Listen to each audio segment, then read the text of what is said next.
In our coagulation and flocculation laboratory, we're going to use wastewater from our tank number 4. It should look something like this, your sample.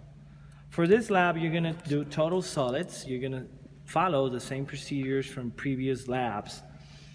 You're going to add 20 milliliters of our wastewater sample, and you're going to add it to our melting pot and put it in the oven for 4 hours or until evaporation of the water is complete. You may follow the procedures from our previous labs. In order to prepare our coagulant, we're going to use aluminum sulfate. We're going to add 10 grams of aluminum sulfate diluted into 1 liter of distilled water. We're going to turn in our magnetic stirrer.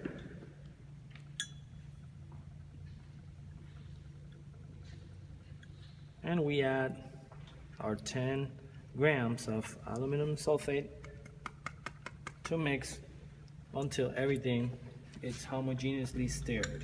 The method we're going to use today is the jar test, and it consists on adding 500 milliliters of our wastewater from our tank 4 into our flocculator, adding 10 milligrams, progressively 10 milligrams of the coagulant to each of the beakers.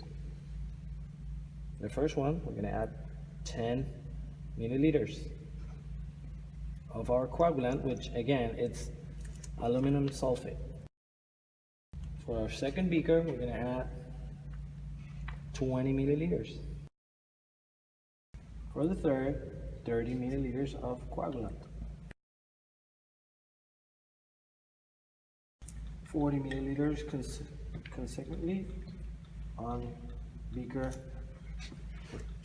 number 4.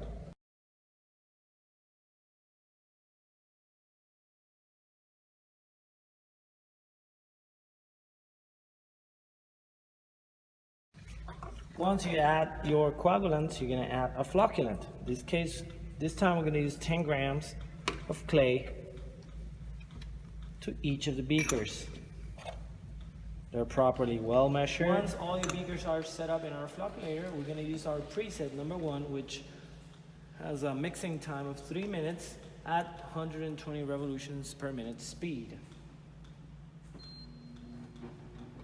After the 2 minutes of repose time, then you're going to use our second preset, which involves 20 minutes of mixing time at 35 revolutions per minute speed.